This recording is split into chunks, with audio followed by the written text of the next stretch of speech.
¿Qué sería del mundo sin aquellos que se atreven a transformar? Sin quienes arriesgan todo. Sin quienes se entregan. Sin los que se cuestionan. Ven el futuro e innovan. Esta es la historia de quienes lo han cambiado todo. De los que se esfuerzan por dar lo mejor de sí mismos. Ayudar con sus talentos, con su inspiración. ¿Qué sería de nosotros sin quienes lo hacen realidad? Definitivamente no estaríamos contando esto. Hoy descubrirás a aquellos que transforman la realidad. Quienes hacen posible que sigamos adelante. Los que se preparan para darnos respuestas a los asuntos más complejos. Aquellos que con su valor nos permiten reescribir una nueva historia. Quienes con su experiencia trabajan sin importar los obstáculos. Se preparan para enfrentar los retos y evolucionan cada día. La historia de quienes aprenden, avanzan, conocen, descubren y rompen barreras.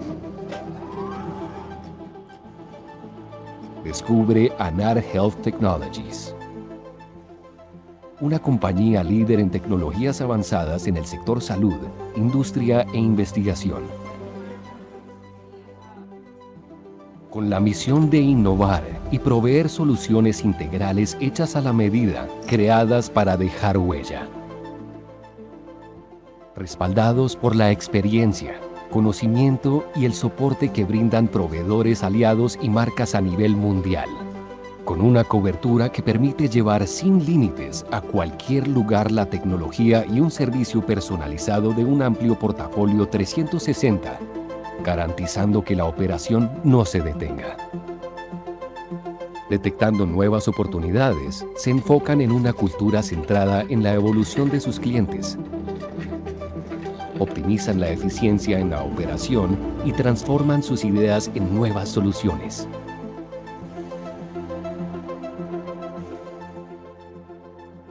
Este es su propósito, su esencia,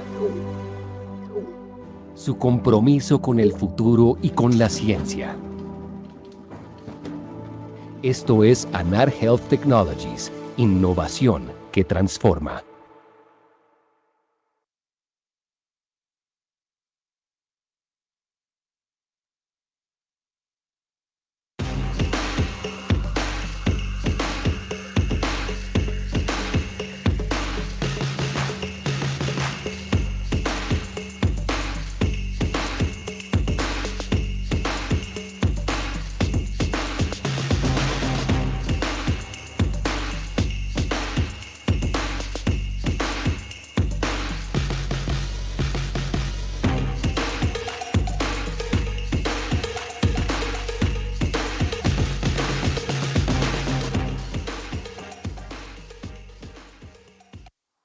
El viaje de Alejandra. Alejandra es arquitecta, vive en Medellín, ha trabajado duro por varias semanas y necesita un descanso. Decide hacer un viaje de turismo de aventura a Necoclí, Antioquia. Necoclí es un paraíso terrenal ubicado a casi 400 kilómetros de Medellín. Allí frecuenta ventas callejeras de comida y se desplaza a la zona rural del municipio. Se expone a picaduras de mosquitos y se sumerge en las aguas de un río. Pero algo no salió bien. Retornó a Medellín y una semana después presentó fiebre. Alejandra no entiende qué sucede. Consultó a urgencias con un cuadro de 4 días de fiebre, malestar general, cefalea, mialgias y diarrea. Estaba deshidratada y tenía un tinte ictérico leve en sus escleras. Con trombocitopenia y PCR elevada, transaminasas elevadas e hiperbilirrubinemia a expensas de la bilirrubina directa. Los médicos realizaron antígeno NS1 para dengue y gota gruesa, y extendido de sangre periférica para hemoparásitos que fueron negativos. Una prueba rápida de IgM e IgG para leptospira también fue negativa. El equipo tratante estaba desconcertado. Solicitaron entonces un panel de fiebre tropical a partir de una muestra de sangre total. El panel fue positivo para leptospira. El equipo tratante inició manejo con penicilina cristalina. Alejandra se recuperó exitosamente y volverá a Necoclí. Es un paraíso. No hay motivos para tener miedo a viajar por Colombia. No es fácil diagnosticar una leptospirosis en una fase temprana de la infección mediante inmunodiagnóstico.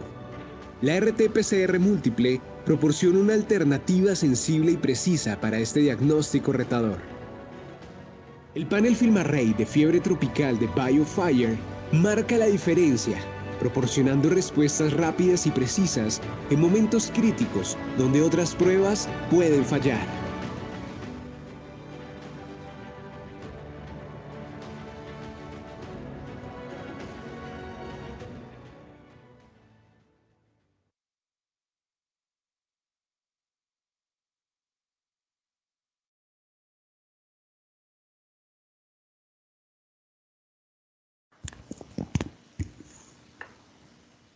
No, muy buenas noches a todos. Es una alegría tenerlos conectados hoy con esta actividad que hace parte del ciclo de PROA. Primero agradecer a la asociación por darnos este espacio, a Sonia y a Yasmín, que son nuestras manos derechas en toda la logística de este evento, y darles a ustedes la bienvenida presentando a dos personas que me parecen fundamentales para esta temática. Vamos a empezar con el doctor Jaime Alberto Patiño. El doctor es infectólogo pediatra que actualmente se desempeña en la Fundación Valle del Lili. Es una persona con amplia experiencia en el manejo de población pediátrica y del área docente. Que Yasmina Jamie. A Jamie, ay, perdóname Jamie, lo siento, perdóname la vida. Que nos acompaña en el punto de manejo de toda la población pediátrica desde el recién nacido hasta los 13 años y el doctor William Lenis Quintero, el cual es un personaje muy importante para el VIH colombiano. Él es experto en VIH que pertenece a la American Academy de VIH. Adicionalmente, es miembro de la International Association Professing VIH y hoy nos va a estar hablando acerca de esta temática que es fundamental y obviamente agradecerle a todos nuestros patrocinadores que gracias a ellos podemos llevar a sus casas esta actividad, entre ellos GSK, BIP, MCD, Biomeliur, ANAR y Pfizer. Entonces, después de haber hecho pues esta presentación, pues empezaremos nuestra actividad. Esperamos que todos estén participativos hoy, que no estemos tan tímidos y empezamos con nuestra primera pregunta para ir calentando motores. ¿Cuál de las siguientes exposiciones puede justificar la profilaxis posexposición? Fluidos corporales como sangre, saliva manchada de sangre, leche materna, secreciones genitales, líquido cefalorraquídeo, amniótico, peritoneal, sinovial, pericárdico o pleural. Un paciente que se ha expuesto ya a VIH positivo, una fuente VIH negativa o una exposición a fluidos como lágrimas, saliva, orina y sudor. Por ahora van 4 participantes de la actividad. No sé si podemos empezar rompiendo el hielo. ¿Qué tan frecuente en la práctica clínica es el desconocimiento de estas situaciones? Desde el área pediátrica, doctor Jaime, ¿qué tan difícil es que podamos identificar como médicos esos riesgos para poder determinar bien una justificación de profilaxis? Muy buenas noches a todos, muy buenas noches a Jenny, al doctor William Lenis, a todos los asistentes. Pues digamos, lo importante es tener claros los conceptos de cuáles son las exposiciones que se consideran justificables para pensar en profilaxis posexposición. Entonces es importante reconocerlo y básicamente para el caso pediátrico, pues tenemos que tener en cuenta la leche materna, por un lado, porque sabemos que la transmisión de materno-infantil se puede dar por varias vías, entre ellas, pues, a través del canal de parto, que eso incluye, pues, obviamente la sangre, las secreciones genitales, y la leche materna como otra de las posibles vías de transmisión del virus en los recién nacidos. Y ya digamos en otros escenarios, ya en niños más grandes, pues sería también o a través de sangre o de hemoderivados también, o cualquiera de las otras secreciones, ya sean genitales o cualquier líquido que esté contaminado con sangre, ¿no? Como lo vemos ahí.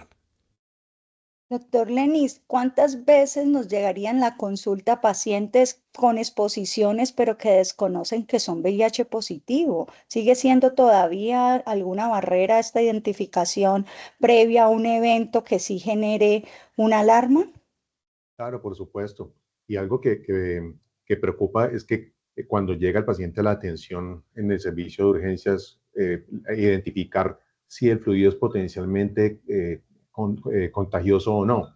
Eh, Porque, por ejemplo, si vemos la pregunta, se están repitiendo algunos de los elementos en la primera opción y en la última, ¿no? Lágrimas, saliva, orina y sudor, ¿no? Que si no están contaminados de sangre, pues no implicarían un riesgo importante. Sin embargo, hay fluidos corporales que sí, independiente de que estén contaminados con sangre o no, constituyen un riesgo, como el líquido cefalorraquídeo, el líquido amniótico, el líquido peritoneal, pericárdico, pleural y por supuesto las secreciones genitales, ¿no? Ahora, si el paciente expuesto le hacemos la prueba y resulta que tenía una enfermedad por VIH previamente existente, pues obviamente ya no hay que darle PrEP, sino que hay que iniciarle tratamiento. Y esta opción de la fuente de VIH negativa, pues es bastante interesante, ¿no? Porque en el accidente, sobre todo el accidente laboral o el accidente con riesgo biológico ocupacional, puede ocurrir que alguien se pinche o se lastime con un elemento cortopunzante en el servicio de urgencias o en cirugía o durante un procedimiento y resulta que le hacen una prueba de VIH al paciente fuente y resulta que es negativo. Este punto hay que ser muy cuidadosos, ¿no? Porque y como vamos a ver más adelante, incluso la recomendación de interrumpir el tratamiento o no dar tratamiento posexposición en estos casos, tiene una opinión fuerte en contra, ¿no?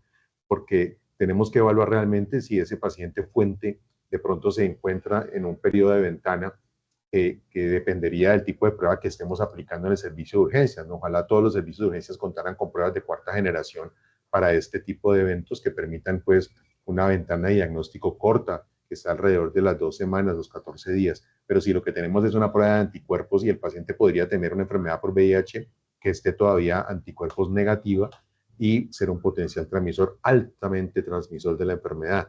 Eso puede ocurrir especialmente en ciudades como Cali, donde estamos nosotros tres.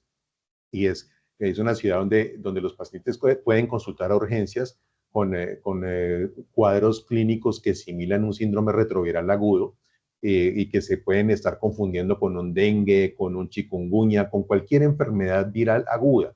Y en los exámenes básicos que le hacen al paciente al ingreso, cualquier hemograma que le hagan al paciente, pues no va a mostrar nada típico. Y uno puede inicialmente estar pensando que el paciente que llegó allá a urgencias con el brote lo que tiene es un dengue y resulta que es una enfermedad por VIH aguda, en cuyo caso es posible que incluso las pruebas de antígeno P24 sean negativas. De manera que el hecho de que la fuente sea negativa sí es una razón para uno decir de pronto no doy profilaxis posexposición o de pronto la interrumpo, pero hay que tener muchísimo cuidado en esa decisión dependiendo del estado, digamos, clínico de la fuente que se presentó. Y es lo que estamos viendo como en la respuesta, ¿no? Sí, Estas son las interesante. personas que han votado. 8 personas votaron que efectivamente los fluidos corporales ya descritos previamente son como la fuente que nos justificaría iniciar una profilaxis, siendo esa la respuesta correcta. Teniendo en cuenta la situación, entonces es muy importante que recalquemos que cuando se consulta por una exposición de riesgo biológico, ya sea ocupacional o no, y de eso se encargarán estos fabulosos expositores de indagar un poco, tanto en niños, adolescentes, adultos y gestantes, es fundamental determinar si estamos o no frente a esa situación. Entonces ya se dejó claro la importancia de los fluidos corporales, digamos, tener claro listas de chequeo que nos permitan no fallar en la identificación de las mismas. Muy importante el tipo de exposición, membrana de mucosa con exposición sexual, picaduras en ojos, nariz o en la cavidad bucal, o exposiciones parenterales, que este tema es candente y se ahondará un poquito más en él más adelante, y que es fundamental que cada uno de esos casos se evalúe de manera individual, y esa decisión constituye la evaluación del riesgo y por ende cuál será el enfoque del trabajador, si estamos o no estamos frente al riesgo, y la educación, que es fundamental, evaluar el entorno y evaluar otras situaciones. Como se dijo en la pregunta anterior, pues es importante que una exposición que no requiere PEP está dada por un paciente que está expuesto, que ya es VIH positivo, que la fuente es negativa ante las aclaraciones muy importantes del doctor Lenis, y pues los fluidos corporales que no suponen riesgo.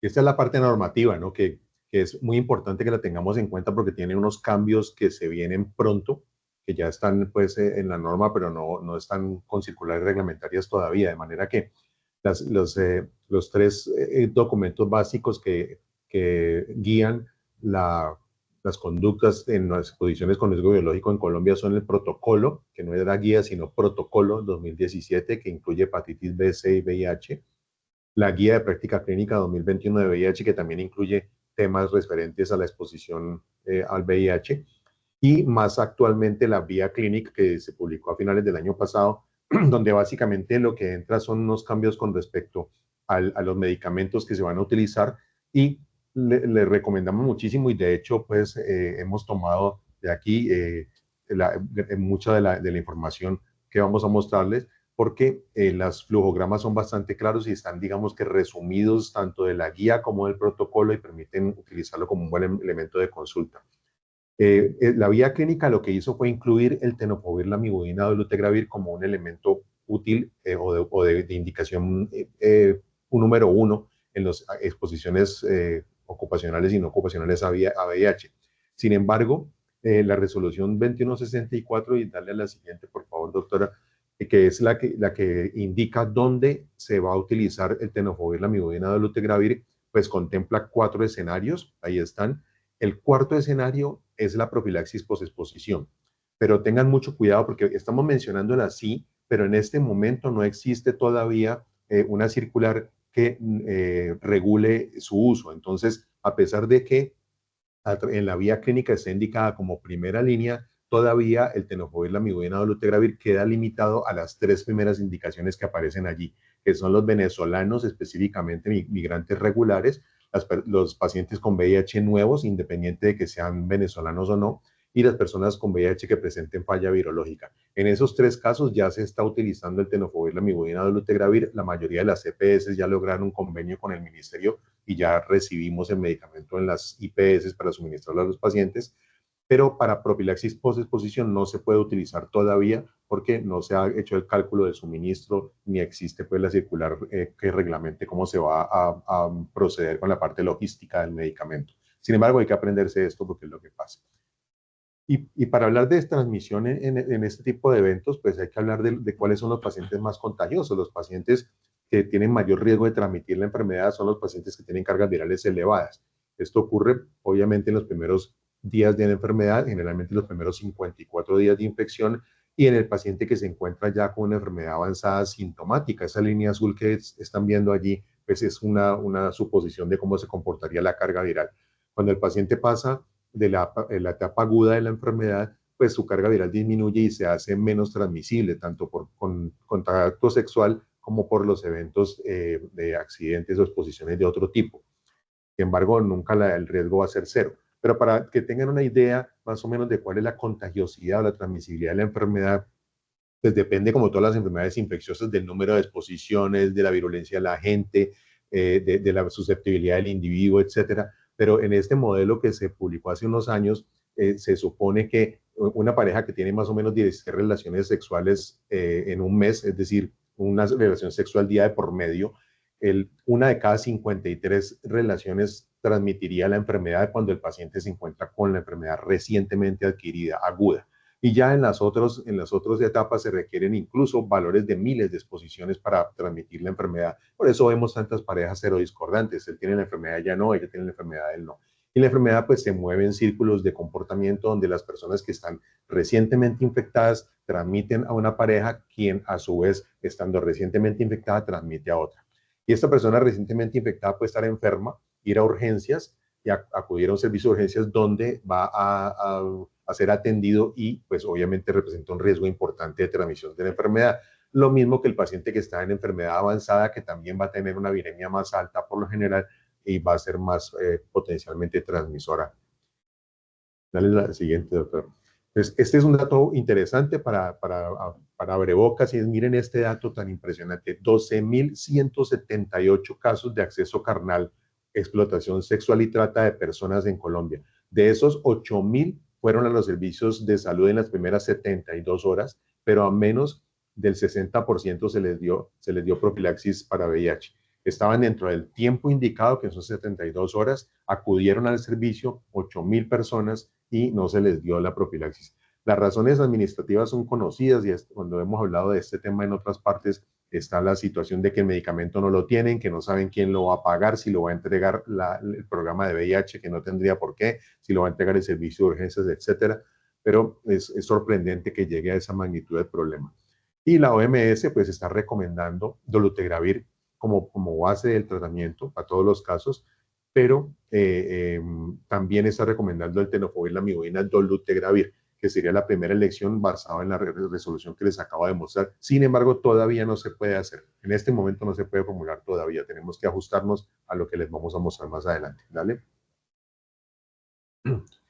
Bueno, para la parte de pediatría, mejor dicho, el doctor va acompañándonos aquí fuertemente, doctor Jaime, con la parte pediátrica, que es la parte más interesante. Yo creo que nosotros no, los que no vemos niños, esto es todo un mundo aparte, ¿no? Es cuando llega la víctima o el agredido o el expuesto y se trata de un menor, uno comienza a patinar aquí y tiene que acudir definitivamente al infectólogo pediatra para que nos ayude. Jaime, bienvenido, adelante. Bueno, entonces empezamos en materia con esta primera pregunta para que puedan, por favor, contestarla pueden con el código QR o con el código de numeral 2896388 en Slido para que por favor vayan contestando. La voy leyendo. Ingresa una materna en expulsivo sin control prenatal con una edad gestacional de 30 semanas.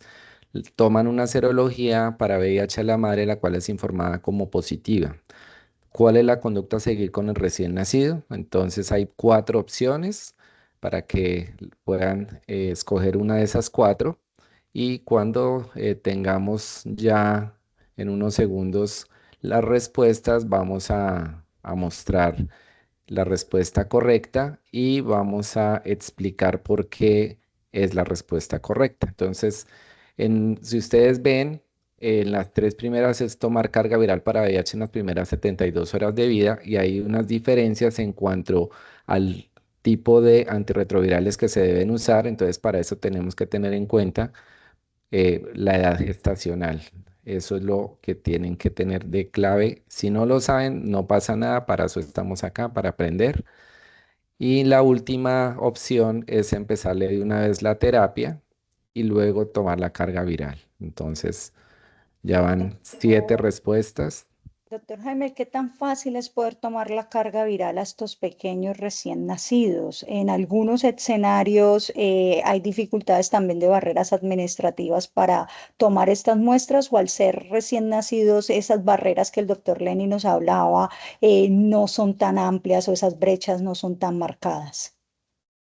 Pues depende obviamente del tipo de laboratorio en el que estemos, pero la idea es que estos prematuros pues se atienden generalmente en hospitales que cuentan con unidades de recién nacidos, que cuentan con neonatólogos, que cuentan con unidades obstétricas de alto riesgo y que generalmente también tienen pues digamos infectólogo pediatra y un laboratorio que tiene digamos toda la capacidad para atender este tipo de eventos. Entonces, pues este prematuro, así haya nacido, digamos, en un hospital de primer nivel, pues rápidamente es trasladado a una unidad de cuidado intensivo neonatal, que es donde debe hacerse su atención. Entonces sí contamos con las herramientas, no solamente aquí en el Valle, sino en todo el país, ¿no? Que es lo que se debe hacer siempre en un prematuro de esta edad gestacional.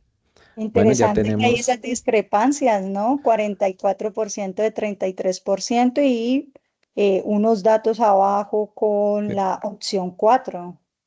Exactamente. Eso es parte de lo que queremos precisamente hacerles resaltar a ustedes y con la siguiente diapositiva vamos a explicar por qué es esa opción la correcta. Entonces, lo primero que tenemos que tener en cuenta es cuando nosotros tenemos un recién nacido expuesto, pues tenemos que establecer el nivel de riesgo de transmisión materno-infantil del VIH. En Colombia, si ustedes ven ahí en el recuadro que vemos a la derecha, en este momento, independientemente de si la madre recibe tratamiento antirretroviral o si el menor o el recién nacido se encuentra en profilaxis, se recomienda no dar leche materna. Esto ha venido cambiando y ya hay, digamos, en situaciones en las cuales la madre tiene unas cargas virales indetectables.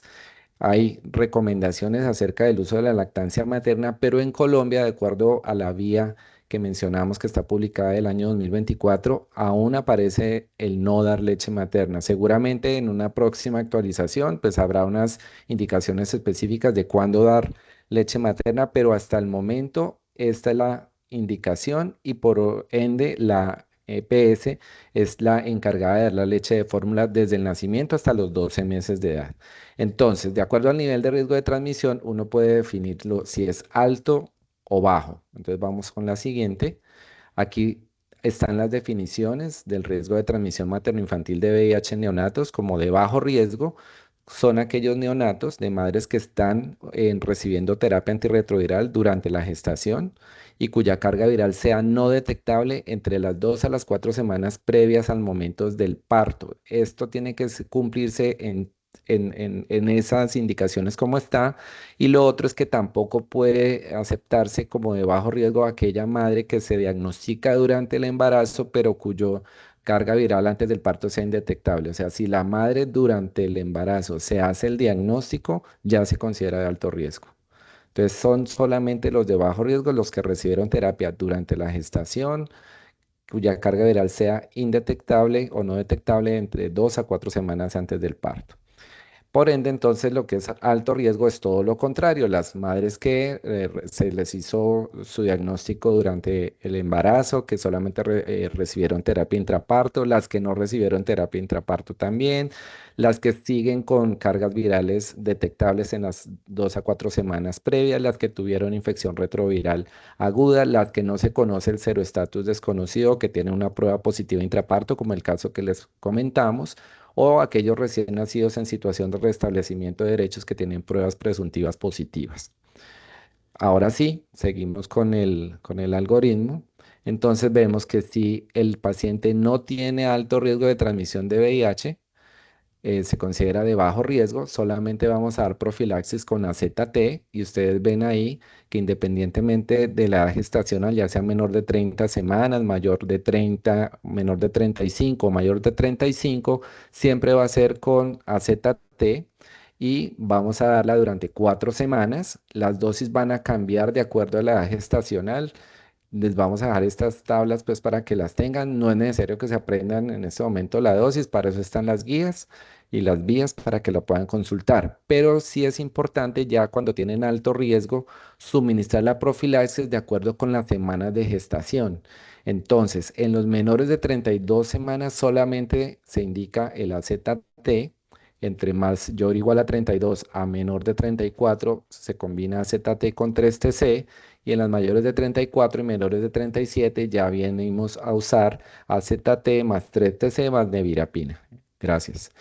En los mayores iguales a 37 semanas uno puede escoger entre el régimen que está basado en nevirapina junto con sidobudina y lamivudina y el régimen que está basado en raltegravir más igual sidobudina más lamivudina. Entonces tenemos esas dos opciones, pero solamente para los recién nacidos a término. Entonces en los prematuros, dependiendo de la edad gestacional, solamente se puede usar o uno, menor de 32 semanas, o dos, entre 32 y 34, o tres, basados en nevirapina, a partir de las semanas 34. La idea es que estas profilaxis empiecen en las primeras 6 a 12 horas.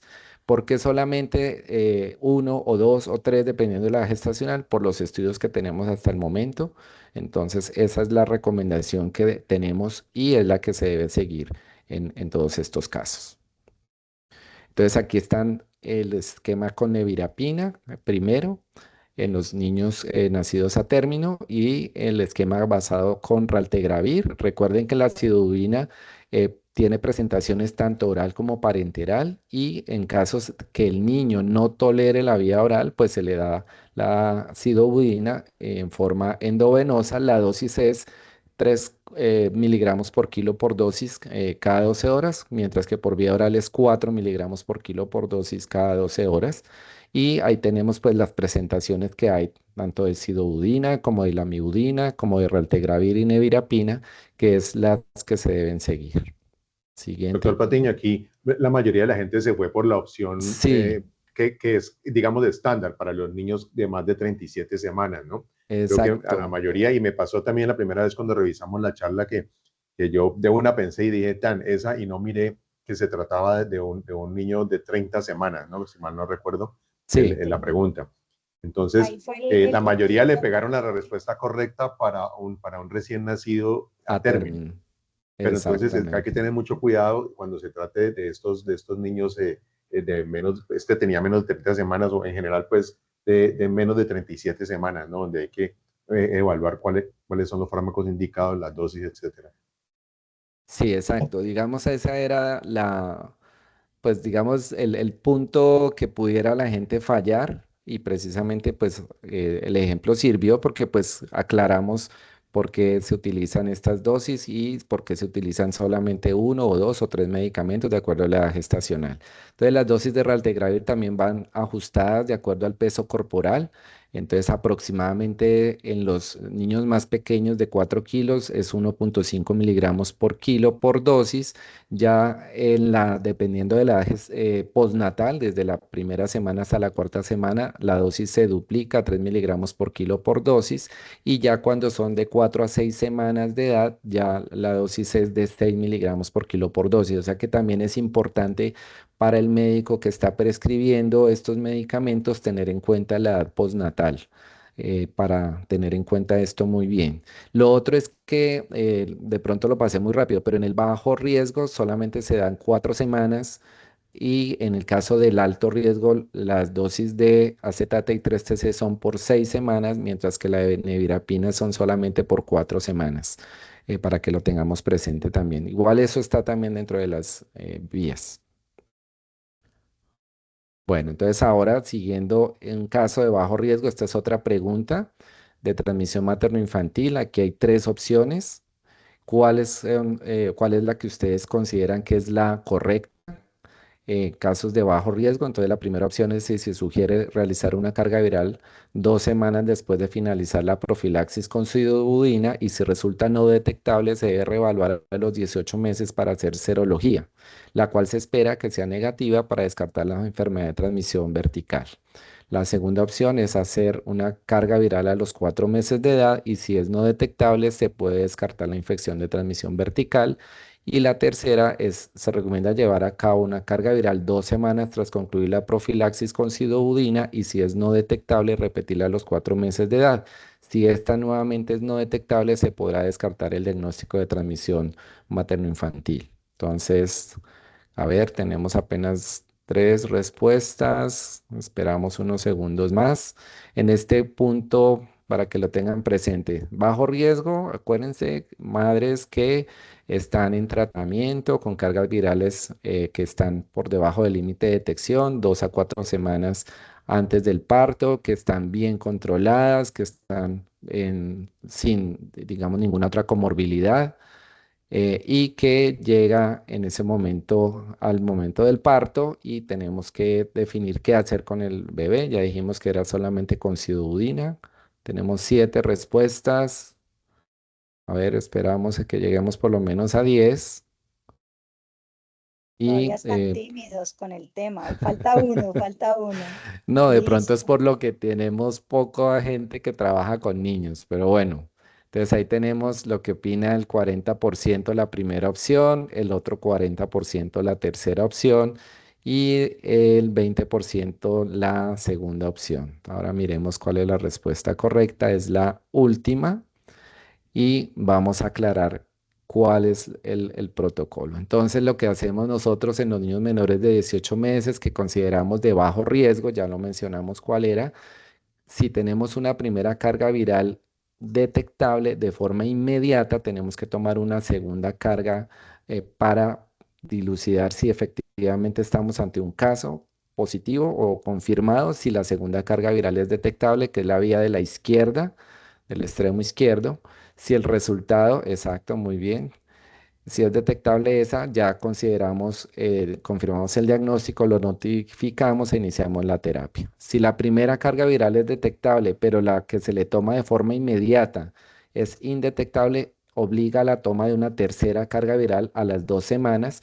Dependiendo del resultado, vamos a tener o bien que sea detectable, entonces ya tendríamos 2 cargas virales detectables, la primera y la tercera, o puede ser indetectable la segunda y la tercera y en ese caso vamos a tener que hacer una cuarta carga viral a los 4 meses de edad para tratar de desempatar esto y quedar completamente tranquilos, ya sea con el diagnóstico de confirmado o de descartado. Pero lo más importante es que quedemos todos tranquilos. Ahí están los tiempos en los cuales se deben tomar las cargas. Lo más importante es que si la primera carga viral es detectable, obliga inmediatamente a tomar una nueva carga para saber si estamos ante un diagnóstico confirmado o no.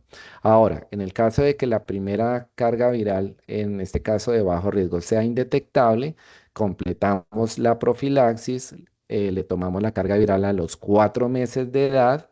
¿sí? Después de haberle completado todo el esquema y volvemos a evaluar. Si es detectable, repetimos de forma inmediata la carga viral y si esta es nuevamente detectable, se confirma como tal el diagnóstico. En caso de que la primera carga sea indetectable, la segunda sea indetectable, pues ya de por sí descarta el diagnóstico. Ahí venimos otra disyuntiva, es cuando tenemos la primera indetectable, la segunda detectable y la tercera sale indetectable de nuevo. Entonces son los escenarios en los que es mejor pedir la ayuda de un experto en el cual, digamos, nosotros estamos dispuestos a atender estos casos, a colaborar para volver a plantear el algoritmo diagnóstico. En ese caso, pues hay que volver a repetir las cargas para estar tranquilos con el diagnóstico y estar seguros de qué le vamos a decir a la madre y al padre y en general qué vamos a hacer con el paciente. Doctor Patiño, entonces, para resumir, porque es que me parece muy importante eso, sobre todo para los que no trabajamos con niños, pero sí nos toca muchas veces recomendar qué seguimiento hacerle a los niños expuestos. Entonces, para los casos de bajo riesgo, que son este flujograma específicamente, entonces, una carga viral que se haría a 2 semanas después de la profilaxis y una segunda al cuarto mes. Cualquier carga viral Exactamente, que salga detectable, cualquiera de las dos debe repetirse de forma inmediata. Y si exactamente. el resultado es discrepante, es decir, sale negativa, vamos a una tercera muy probablemente consultada con el infectólogo pediatra inmediatamente. Eh, Exactamente. no veo, y creo que antes de pasar a la siguiente pregunta, lo de los 18 meses, que creo que es algo que puso a patinar a todo el mundo en Sí, la pregunta. Porque exactamente. Yo lo puse a propósito porque hace muchos años aparecía en las guías digamos, de este tipo de evaluación que había que hacer una serología a los 18 meses con el fin de, digamos, decirle finalmente a la familia, su hijo no tiene VIH, pero eso genera mucha ansiedad y mucha angustia porque a pesar de que se hizo todo bien, de que todas las cargas virales fueron indetectables, etcétera, la gente quedaba con la angustia de que de todas formas algo podía pasar. Algo podía pasar, pero en los algoritmos ya quedaron muy claros en este momento, no es necesario, incluso no aparece en ninguno de los algoritmos que haya que repetirle la serología o hacer la serología a los 18 meses de edad, porque incluso a los 18 meses de edad hay un porcentaje muy bajo de hijos de madres que tienen VIH que pueden salir seropositivos, ¿sí? Que puede ser menor del 10%, pero eso genera sobre todo más angustia, más ansiedad. Yo he visto acá muchos pacientes que nos llegan remitidos porque les han hecho por lo menos 6 cargas virales desde que nacen y siempre le sale negativo, pero la gente queda con una angustia terrible. Entonces yo creo que esto nos ayuda como primero a nosotros también como médicos, sentirnos tranquilos y seguros de que lo que estamos haciendo, estamos haciéndolo bien. Y segundo, informar a la familia de que no es necesario hacer más pruebas. yo no había pensado en esto, doctor Patiño, es que puede ocurrir que por estar haciendo esos anticuerpos a los 18 meses, nos resulte un niño de estos en los que ha persistido los anticuerpos, reporte positiva y se genere todo un problema, ¿no? Porque probablemente no tenga la enfermedad y entonces tendremos que hacer otra carga viral en ese momento y lo que hacemos es vueltas innecesarias, ¿no? Entonces, la historia de esto ha sido muy larga, ¿no? Cuando no se sabía cómo diagnosticar los niños, se pensó en hacerles antígeno P24 y una serie de cosas que no había ni forma de hacerlas ya. Yo creo que ya hace como 20 años que se concluyó que definitivamente la carga viral era el mejor método para el diagnóstico en estos bebés expuestos. Entonces, Exactamente, nosotros no usamos serología para hacer diagnóstico en los neonatos, no nos sirve para nada porque pues son de y paso menos un Western Blot, trasplacentario. ¿no? Valga la pena mencionar que un Western Blot tampoco, porque a veces también ve uno que hacen Western Blot en los niños expuestos y lo único que hacen es gastar dinero y tiempo, ¿no? Sí, Sí, correcto. excelente, muchas gracias. Ahora seguimos con esta situación de alto riesgo, ya de transmisión de VIH de madre a hijo. Entonces recordemos que es alto riesgo aquella madre que llega con carga viral detectable o que no se ha diagnosticado y se diagnostica en el momento del parto o que apenas se le colocó la profilaxis intraparto pero no venía en tratamiento o que al niño después de haber nacido Por ejemplo, llega un niño que encontraron abandonado, un recién nacido, lo traen al servicio médico, le hacen todos sus exámenes y sale una prueba inicial de serología, que ahí de pronto sería el único escenario en que la pueden usar, digamos, rápidamente y ahí sale positiva. Entonces, bueno, ¿qué vamos a hacer en este caso? Entonces, la primera opción es tomar primera carga viral en las primeras 72 horas y si es detectable, se espera terminar la profilaxis para tomar nueva carga viral 2 semanas después. Ojo con lo que dice acá para que no se vayan a confundir. La segunda opción, tomar primera carga viral en las primeras 72 horas y si es indetectable, se espera terminar la profilaxis para tomar nueva carga viral 6 semanas después. La tercera opción es tomar primera carga viral en las primeras 72 horas y si es detectable se toma segunda carga viral de forma inmediata. Y la última opción es tomar primera carga viral a las 2 semanas de terminar la profilaxis y si es detectable repetir la carga viral de forma inmediata. Entonces, a ver, 5 respuestas, por lo menos a ver si llegamos a las 10. Tranquilos, si no saben, no pasa nada. La idea es que aquí estamos todos aprendiendo. Vamos 9. Falta una persona más. Listo. Bueno, listo, ahí nos vamos. Entonces, el 40% opinó que fuera a tomar primera carga viral en las primeras 72 horas y si es detectable se toma segunda carga viral de forma inmediata. El 30% opina que tomar primera carga viral en las primeras 72 horas y si es detectable se espera terminar la profilaxis para tomar nueva carga viral 2 semanas después. Luego, un 20% la última opción, que es tomar primera carga viral a las 2 semanas de terminar la profilaxis y si es detectable, repetir la carga viral de forma inmediata.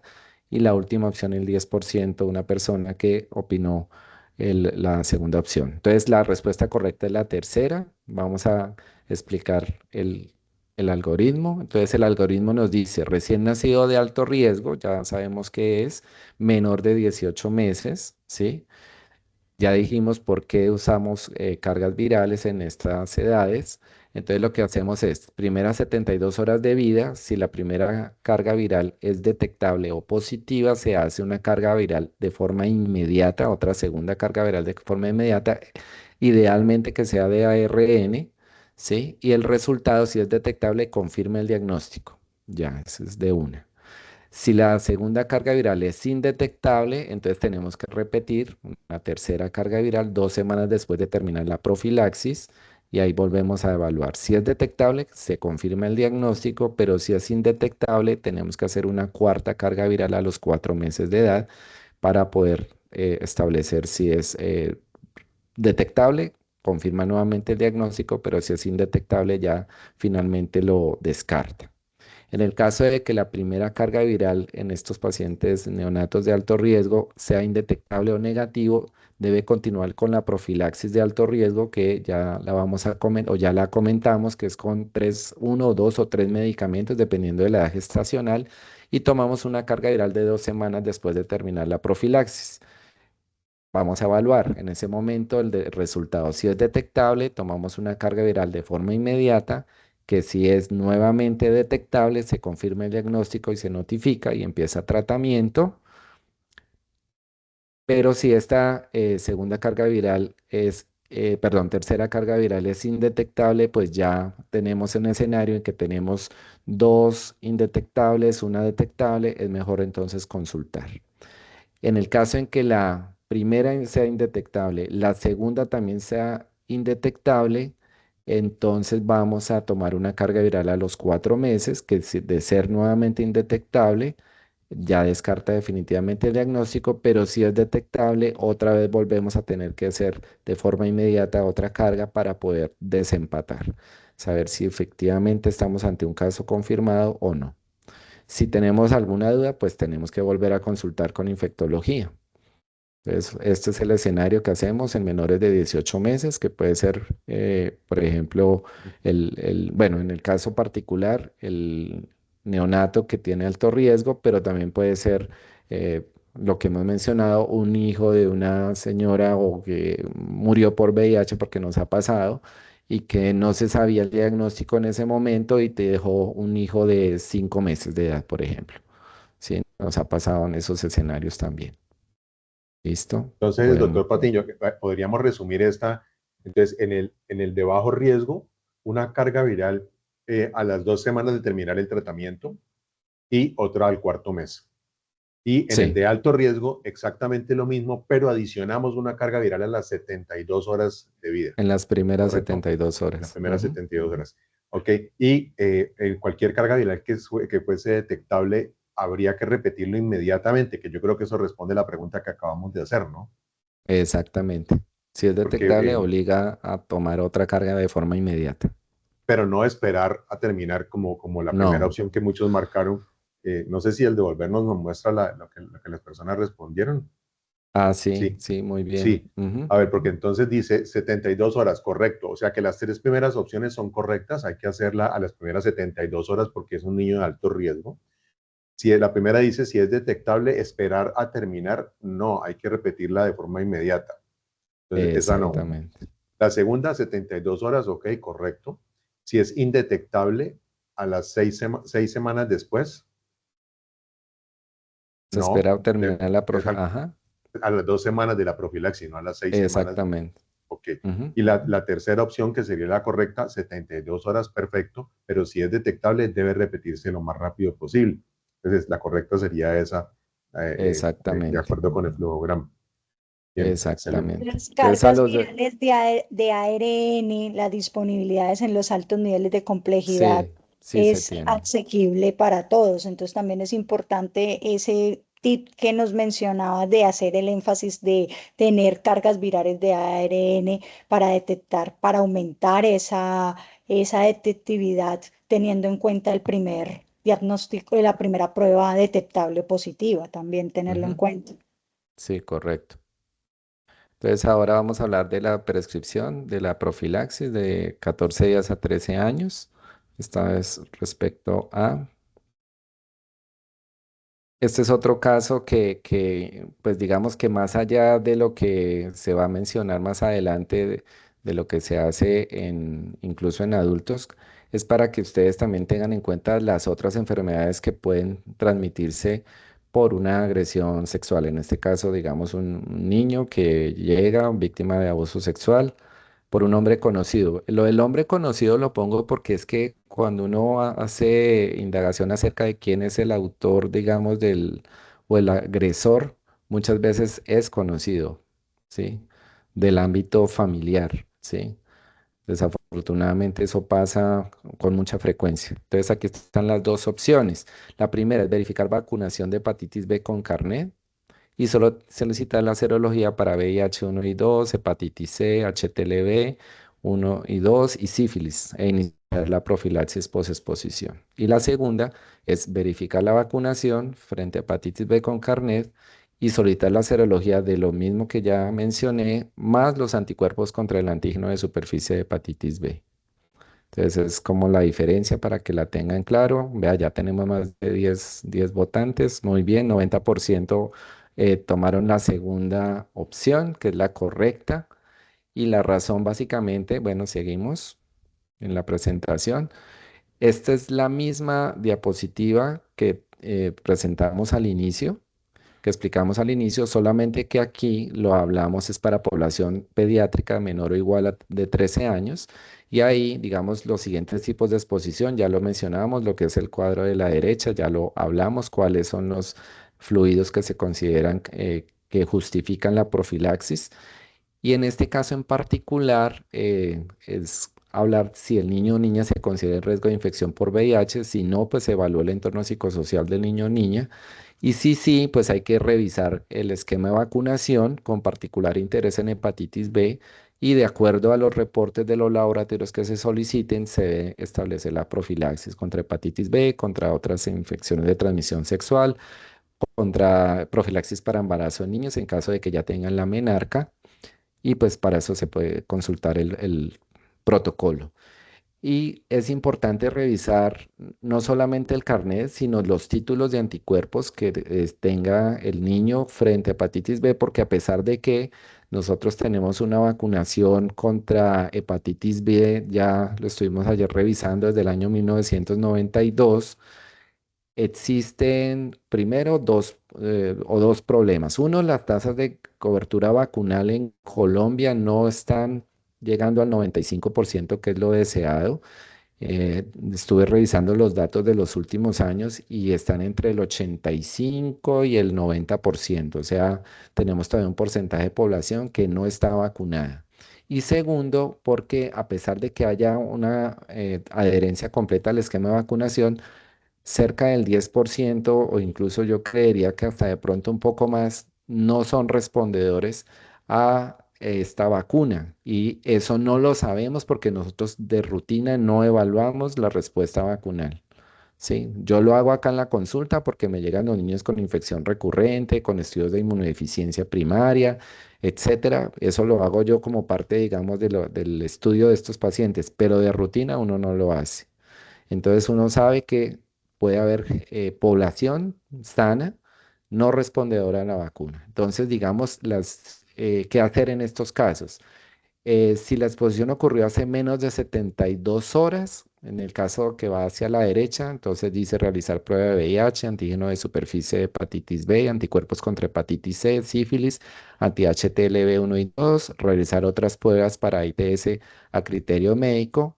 De acuerdo al resultado de la prueba de VIH, si es positivo, se continúa con el algoritmo que ya mencionamos, pero si es negativo, solamente se da la profilaxis basada en los tres medicamentos con uno de los siguientes esquemas antes de las 72 horas de ocurrida la exposición. Aquí, como ya lo mencionó el doctor Lenis, está el uso del dolutegravir junto con tenofovir lamivudina, pero también tenemos que aclarar que el dolutegravir, según el registro INVIMA, solamente está autorizado para niños de 12 años o más. Entonces no tenemos en este momento disponibilidad de su uso, aunque aparece ya, como lo mencionó el doctor Lenis, dentro de, digamos, de las resoluciones. Falta, digamos, como tal, establecer bien la obligatoriedad de que tenemos y la disponibilidad de este medicamento.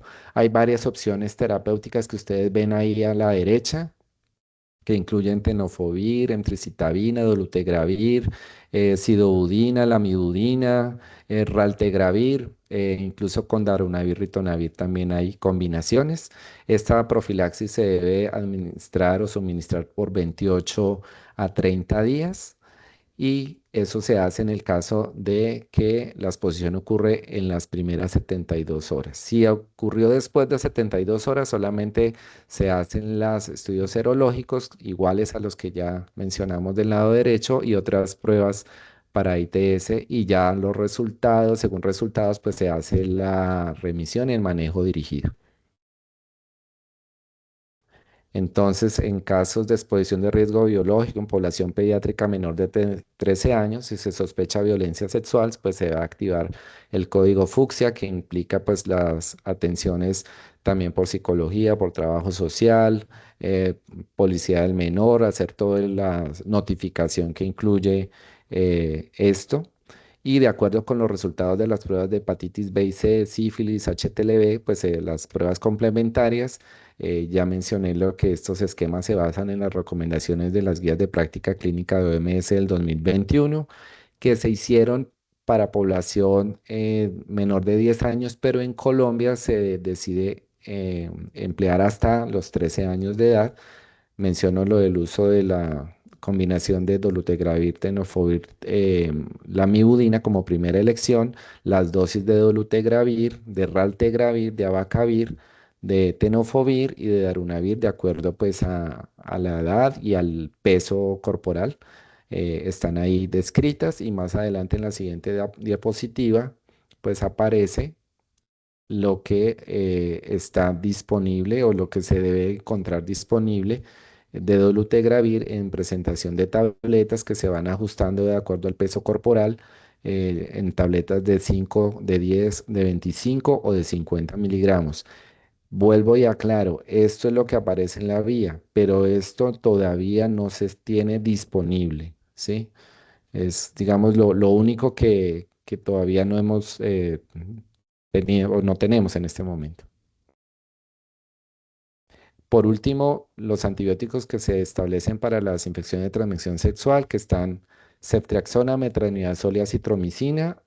Las presentaciones están en la izquierda y las dosis están aquí a la derecha, establecidas de acuerdo a la edad. En menores de 12 años, 50 miligramos por kilo de ceftriaxona en dosis única. En mayores de 12 años, una ampolla de dosis única. Metronidazol, presentación en suspensión, y la dosis que viene de 20 miligramos por kilo en dosis única.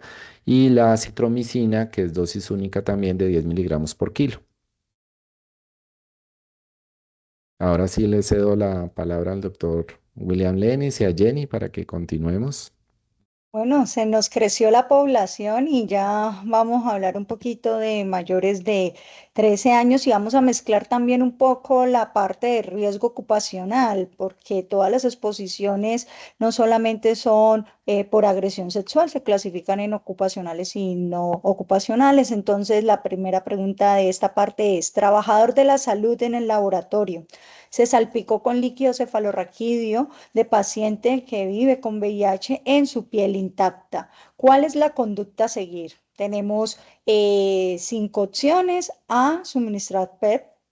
B, es material potencialmente infectante. C, en piel sana generalmente no se requiere PEP.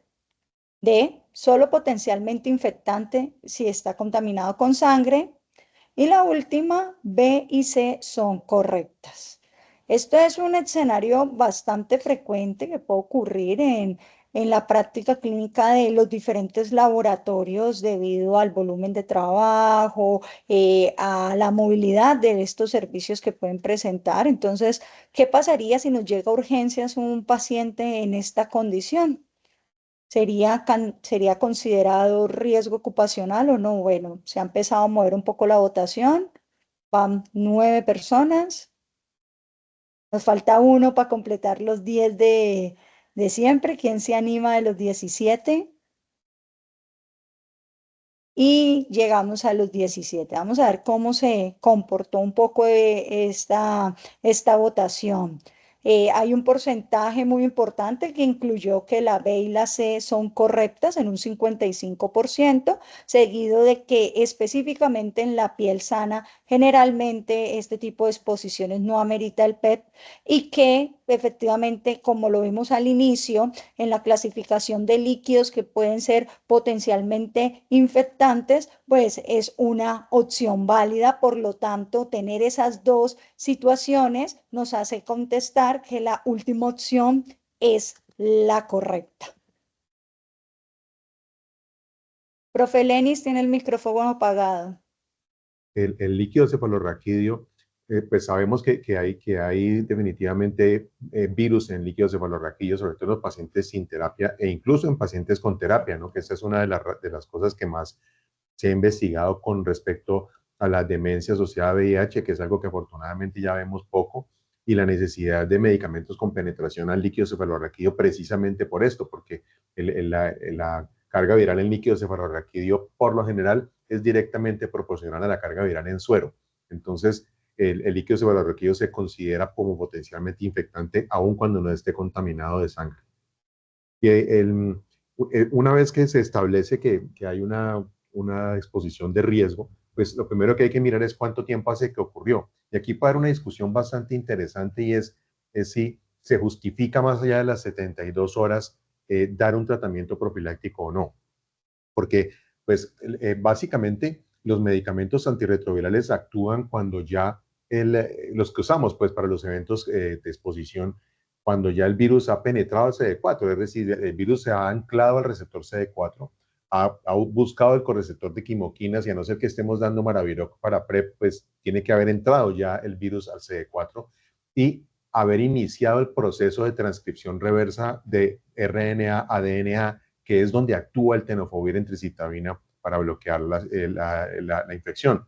Y el segundo medicamento, el dolutegravir, que podamos utilizar, o el raltegravir que podamos utilizar, va a actuar evitando la integración de ese DNA en el DNA celular. O sea que técnicamente ya el virus está dentro del CD4 cuando los medicamentos comienzan a servir.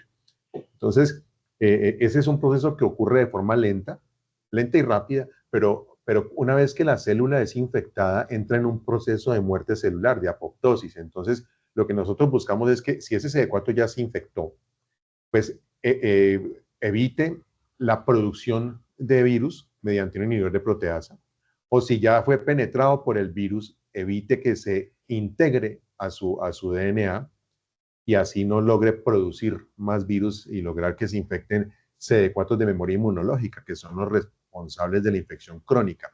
Porque si se infectan CD4, los de CD4 de respuesta inmediata, los tipo A, digamos que son los CD4 que están ahí rodeando la estructura rectal, digamos que es donde hay más riesgo, sobre todo, pues que se infecten ahí, digamos que no importa, podemos hacer algo todavía.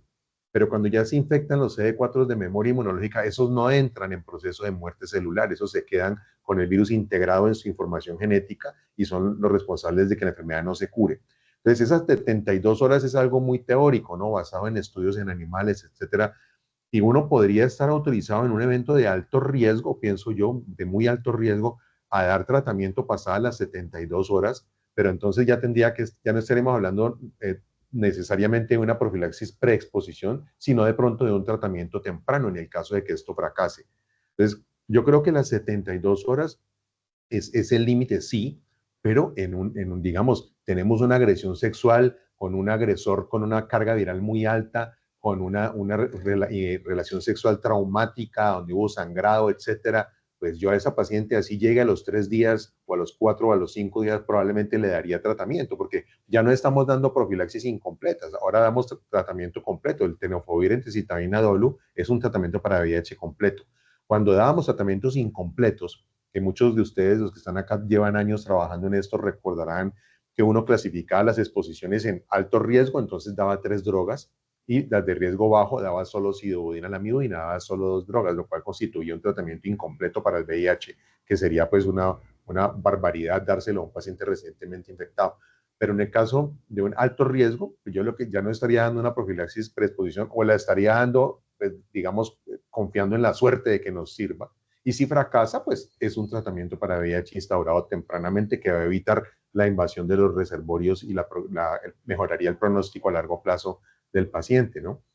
Eso es un Ameritaría, punto. profe, en ese punto, en esa situación que está explicando, hacer carga viral en ese momento, porque no estaría incluida en Claro, los claro, algoritmos, sería una muy buena herramienta en ese caso. claro. En ese caso tendríamos que ese paciente seguirlo con cargas virales. Por eso la carga viral, y una vez más adelante, está en la tabla considerada, no indicada hacerla en el screening inicial del accidentado, pero está allí, está allí. Tenemos que tener acceso a hacer una carga viral porque eventualmente es posible que la necesitamos. Y lo mismo pasa con hepatitis C. La carga de hepatitis C también aparece en la lista de exámenes de laboratorio a tomar, pero no para hacérsela a todo el mundo, sino en el caso en que ya uno evalúe cuidadosamente y, bueno, tome una decisión muy bien fundamentada. Bueno, a veces bien fundamentada, otras más fundamentada en la labor detectivesca que implica muchas veces el evaluar una exposición, sobre todo cuando es ocupacional, ¿no?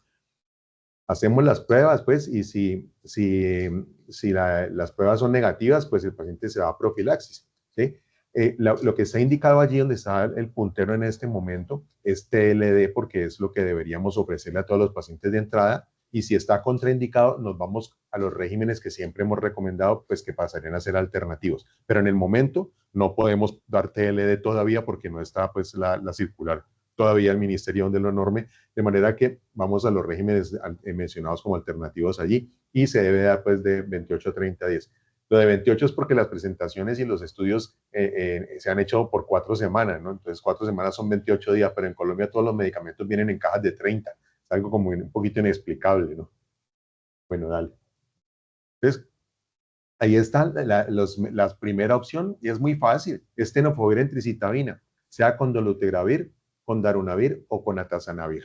Es básicamente eso. Pero cuando salga la circular reglamentaria, entonces sería tenofovir lamivudina con dolutegravir, y si por alguna razón el paciente tiene contraindicado esto, pasamos a las opciones que están en el protocolo. Entonces, las opciones del protocolo son las que en este momento debemos utilizar, y cuando salga la guía, pues pasa tenofovir dolutegravir a ser el primero, tenofovir lamivudina doble, una sola pastilla, a ser la primera opción y las otras pasarían a ser segundas opciones. Y esto depende en buena parte, como todas las profilaxis, de la tolerabilidad y el número de comprimidos, porque pues, el que está de primero allí, el tenofovir, la amiodarona, dolutegravir, es la única profilaxis post-exposición que tenemos en Colombia que constituye una sola tableta al día. Las otras, tenofovir, entecitabina, dolu, son 2 pastillas. Tenofovir, darunarrito y tenofovir, atazanarrito también serían 2 pastillas y pues son más mal tolerados. Entonces, los inhibidores de integrasa, una de las razones por las cuales son mejores y están indicados en casi todas las guías de profilaxis post-exposición es la tolerabilidad. En Estados Unidos, por ejemplo, y si miramos la siguiente diapositiva, ¿qué recomienda el CDC en estos casos? O sea, ¿qué es lo que el CDC dice que hagamos distinto a lo que hacemos aquí en Colombia? Pues lo único diferente es lo que está abajo en azul, en la cuadra de abajo en azul. Y ellos dicen que además de dar darunavir, ritonavir, podemos usar darunavir covicistat, lo cual no hace ninguna diferencia. El covicistat es un poquitín mejor tolerado, tiene un poquitico menos de interacciones, pero no constituye una gran diferencia, pero sí eleva el costo sustancialmente porque no viene genérico. Y ellos dicen que también se puede utilizar tenofovir, alafenamida, entecitabina con Bictegravir, el Biktarvy, excepto en las embarazadas. Y aquí viene una cosa interesante, o sea, ¿por qué los gringos apenas acaban de meter el TAF como PrEP en las exposiciones? Y es pues que ustedes saben que el tenofovir, alafenamida, pues como estas exposiciones laborales y no laborales, ocupacionales y no ocupacionales, en mucho lo que se recomienda es basado en modelos animales con virus de inmunodeficiencia simiano y en los reportes y en lo que se ha dado de PrEP a las personas o de profilaxis de emergencia y se va reportando a lo largo del tiempo. Entonces, como el TAF no se recomienda, por lo menos en los Estados Unidos todavía no, en el sexo vaginal receptivo, en mujeres cisgénero para exposición por sexo vaginal receptivo, no recomiendan el TAF porque no hay suficiente información, no porque no sirva, sino porque los estudios que se han publicado al momento no incluyeron un gran número de mujeres cisgénero que tuvieron exposición vaginal. Entonces el TAF, ellos todavía son un poco, lo limitan un poco, pero ya vemos acá que en la recomendación de este año del CDC ya lo meten con Bictegravir en la exposición. Nosotros no lo tenemos en las recomendaciones nuestras, pero puede ser una herramienta muy interesante porque pues un paciente que llegue con exposición y que tenga, digamos, una lesión renal con una depuración de creatinina deteriorada por debajo de 50, pues darle tenofovir disoproxil, así sean 30 días, pues es algo que lo pondría uno a pensar, ¿no? Ese paciente uno quizá podría darle TAF con dolutegravir o darle Biktarvy de una vez basado en esto, ¿no? No en nuestras recomendaciones, porque pues nuestras recomendaciones son todas con tenofovir. ¿Por qué no abacavir la mibudina, que es una de los fármacos que está recomendado, por ejemplo, en los niños, por la alta frecuencia de HLA5701 que tenemos en Colombia? Entonces, el abacavir, ¿por qué no lo usamos en las embarazadas? ¿Por qué no lo usamos en los accidentes? Porque nosotros no queremos darle a una embarazada una cosa que de pronto le vaya a caer mal, le vaya a provocar una alergia muy severa y tengamos que interrumpir el tratamiento en medio de un embarazo, lo cual sería una catástrofe. Ni tampoco le queremos dar una abacavir a un paciente expuesto para que haga una alergia y tengamos que quitárselo. Entonces, el abacavir no es que no sirva, sino que teniendo ese bemol, pues no es una droga que uno quisiera dar ni siquiera por corto tiempo, porque pues tiene una posibilidad importante de generar alergia. Sobre todo, pues ustedes se han visto el estudio que hicimos hace unos pocos años. Si el paciente viene de las zonas de la zona cafetera, por ejemplo, allá encontramos frecuencias altísimas de HLA5701 positivos. ¿Listo?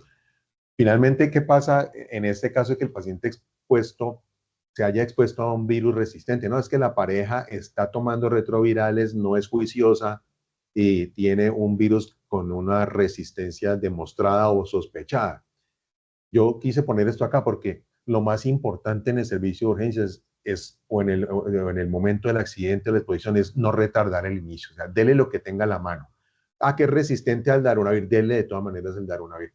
Los medicamentos antirretrovirales tienen un efecto residual, con excepción de los no nucleócidos, es decir, el efavirenz y la nevirapina. Los inhibidores de proteasa, todos, los inhibidores de transcriptasa reversa, sobre todo, tienen un efecto residual. Entonces, esperamos que de todas maneras eso sirva aun cuando el virus sea resistente. Y si es lo que tenemos a la mano, eso es lo que hay que darle al paciente mientras se llama al infectólogo y se averigua pues, si hay alguna mejor opción que tengamos a la mano, pero no dejar de darle el tratamiento que tengamos disponible al paciente simplemente porque la fuente trae un genotipo donde dice que es resistente a todo. No, dele lo que tenga a la mano, déselo rápido, que igual esperaríamos que tenga algún efecto mientras se logra definir una situación mejor pues definida ya con el especialista a bordo. Aquí tenemos otra pregunta. Bueno, entonces, ¿qué otros medicamentos tendríamos que tener en cuenta al momento de formular el PEP según la guía colombiana? Ceftriaxona, metronidazol, acitromicina o todas las anteriores.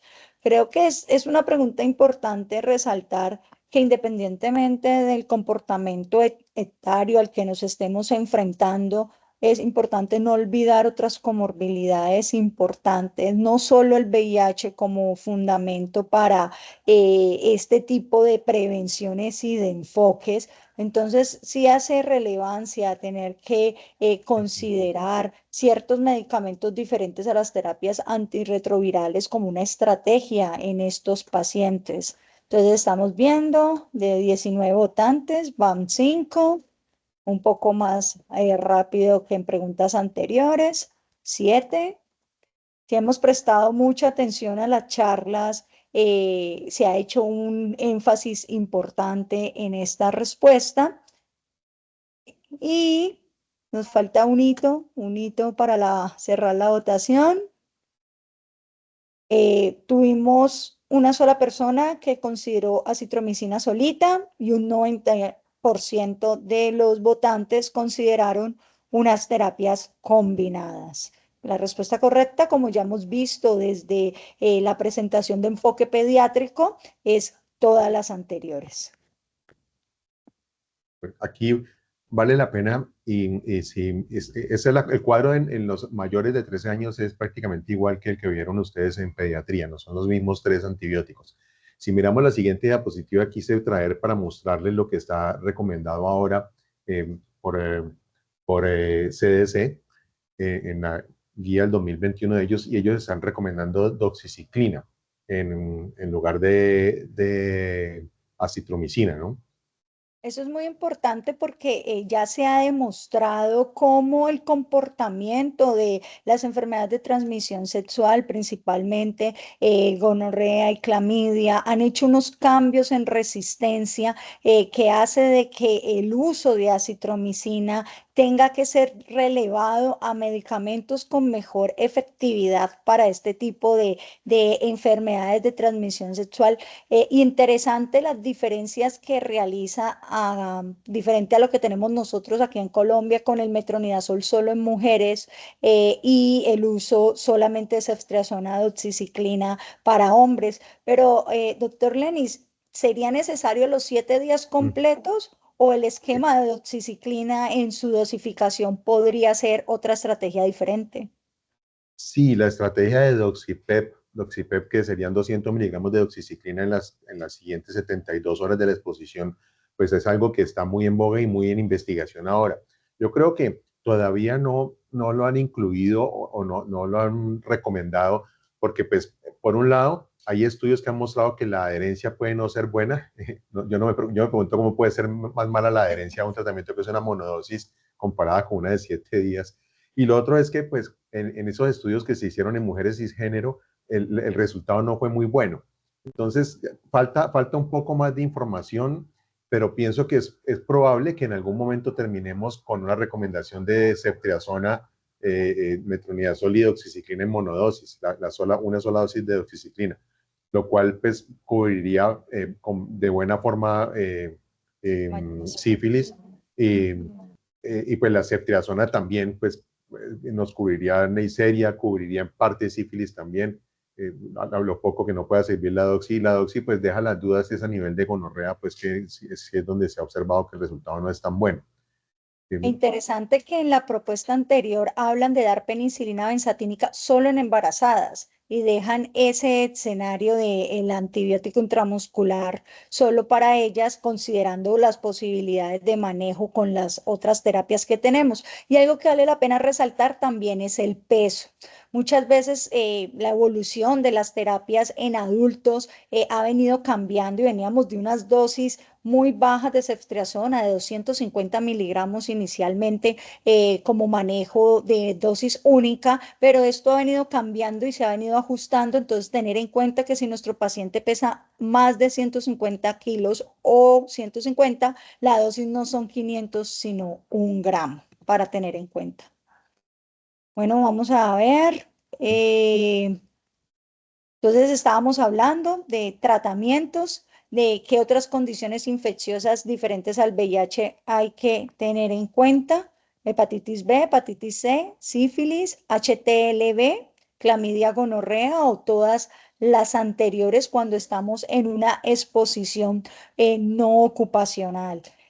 Interesante, varias enfermedades de transmisión sexual a tener en cuenta en un escenario de riesgo, como se ha tratado de venir discutiendo durante toda la charla. Y Tenemos aquí, manejo. doctora Muñoz, el HTLV, ¿no?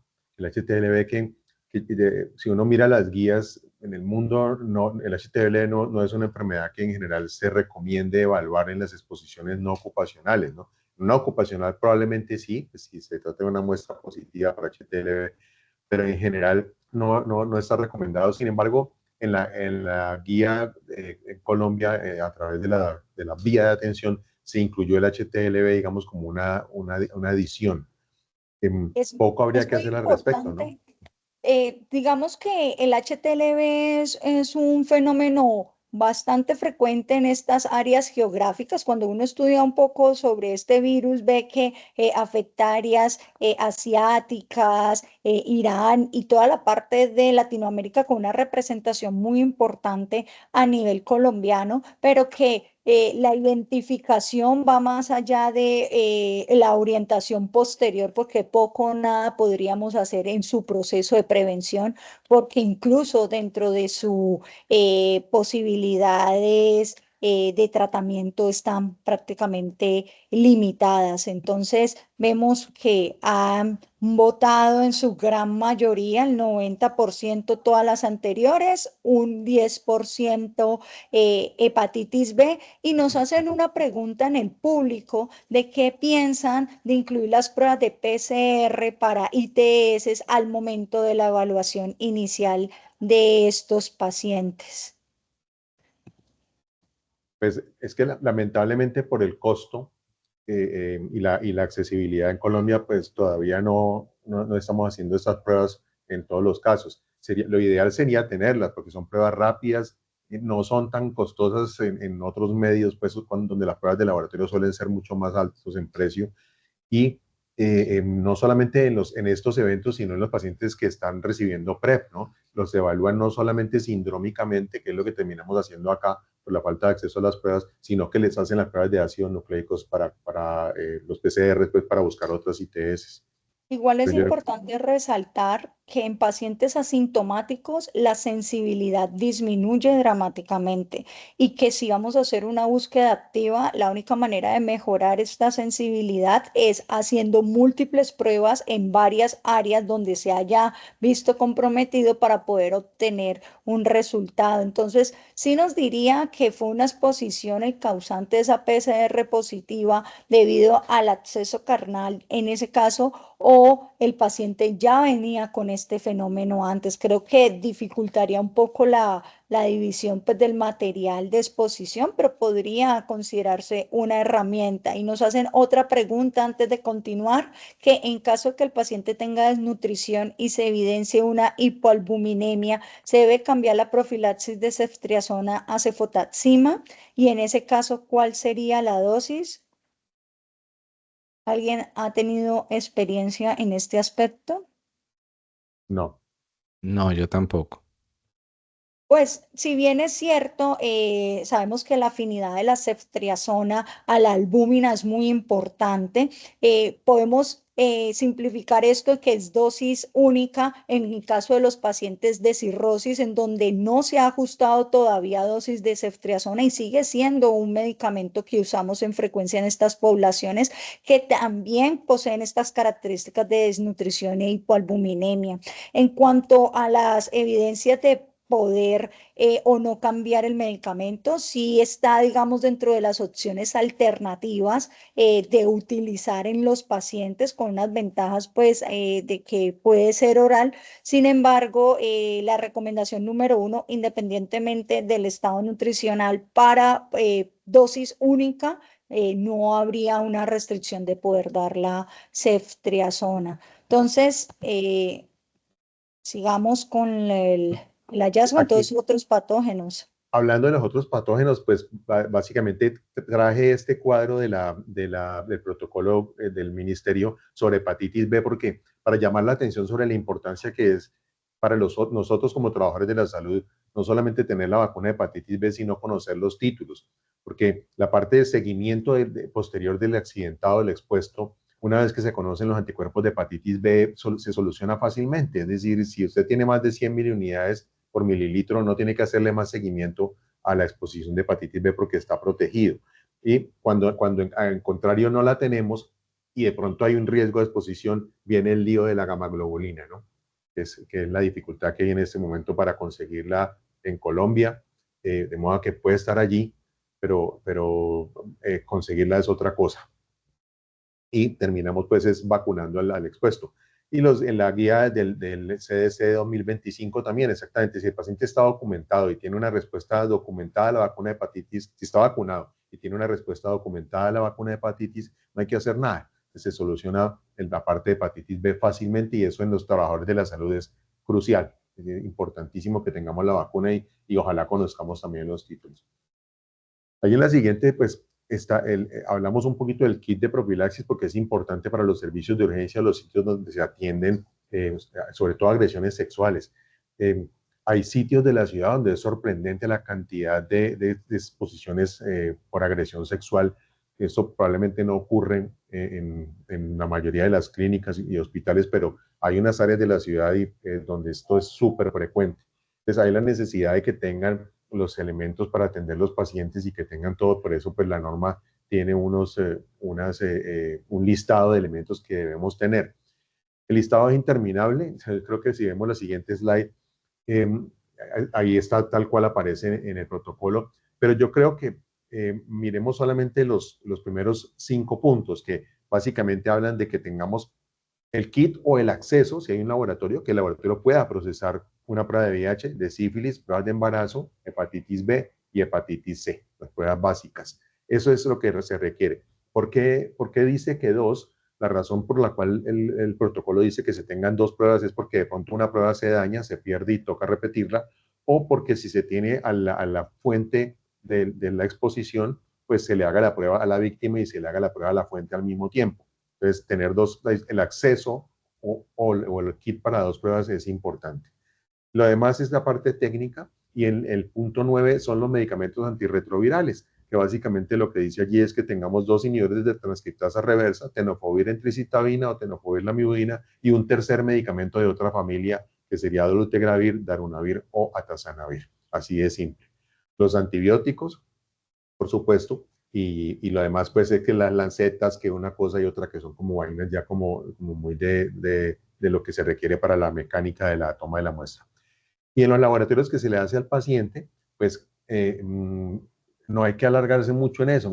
Ahí son esas 9 pruebas, pero subrayé la carga viral de hepatitis de VIH y hepatitis C, porque si bien están allí, no están indicadas para hacérsele a todos los pacientes en el momento de la exposición, pero debemos tener acceso a ellas, porque por lo que hablábamos al principio, si el paciente que fuente tiene sospecha de un síndrome retroviral agudo y todavía tiene incluso un antígeno P24 negativo, pues el examen de cuarta generación le va a salir negativo y probablemente tengamos a esa fuente que hacerle una carga viral para definir si, para cuando salga el reporte de la carga viral, seguramente tendremos ya al expuesto en tratamiento para definir si se lo continuamos o se lo interrumpimos.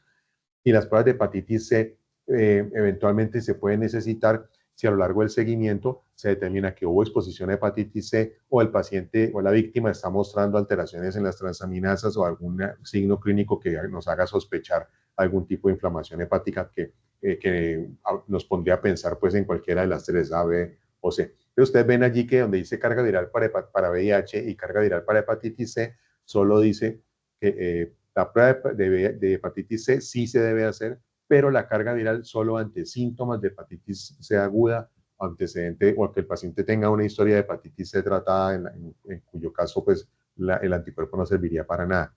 Y en cuanto a las ITS, pues habla del diagnóstico sindrómico o etiológico, y por supuesto pues no los PCR, seguramente por el costo, ¿no?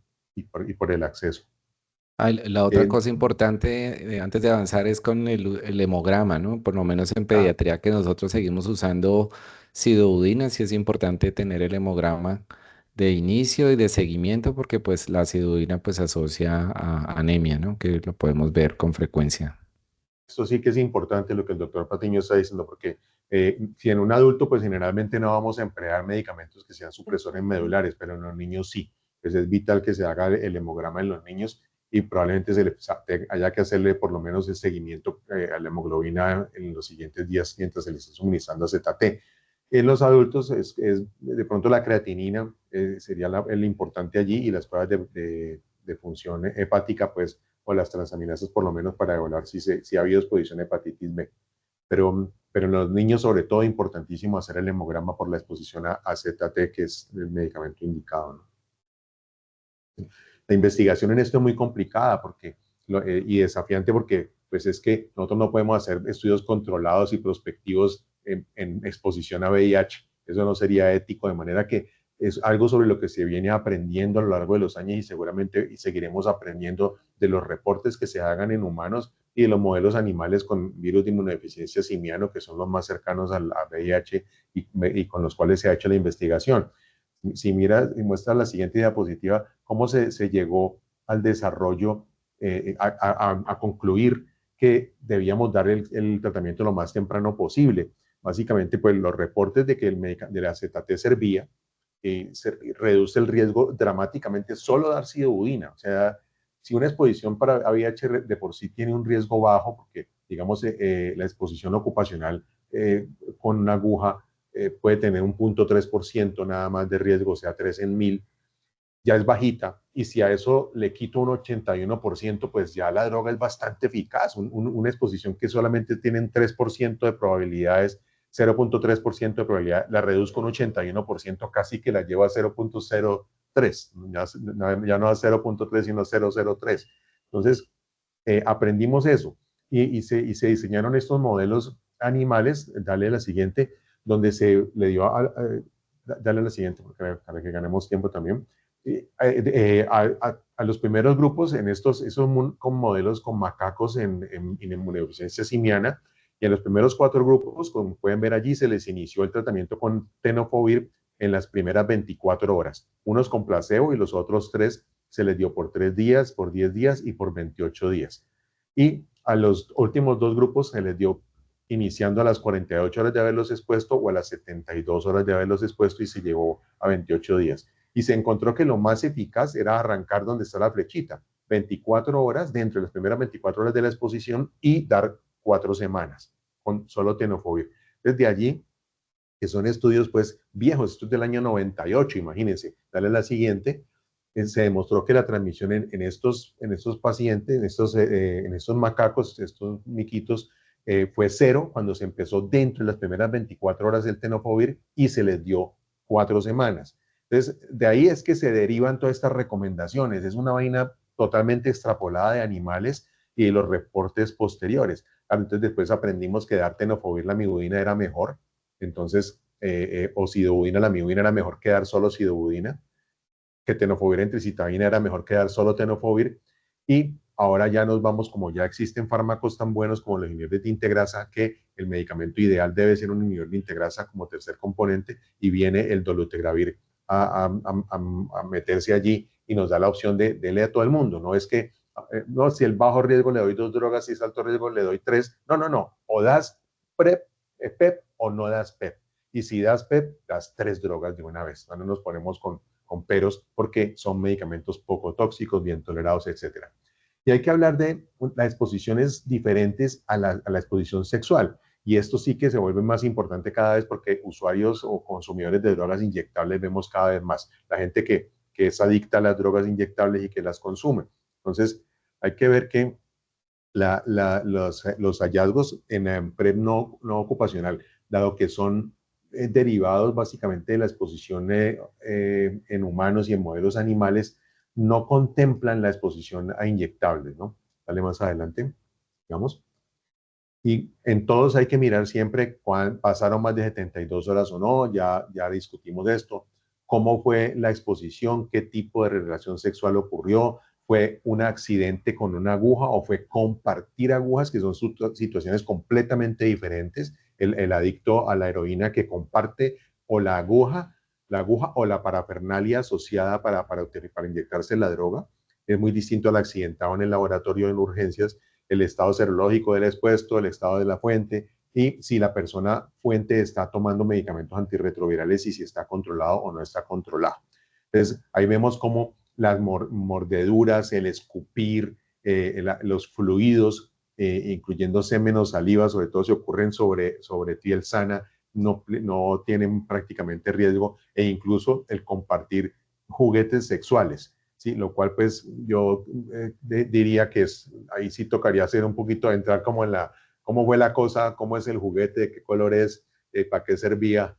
Ahora hay tantos juguetes sexuales que la gente utiliza que uno tiene que ser muy cuidadoso pues con el tipo de exposición y evaluar muy bien metiéndose allí a hacer la labor detectivesca de la que les decía hace No un momento. olvidar las enfermedades de transmisión sexual, o sea, no solamente VIH, sino las Ujú. otras enfermedades que sí se ha evidenciado que sí pueden ser objeto importante en la transmisión con el uso de estos juguetes.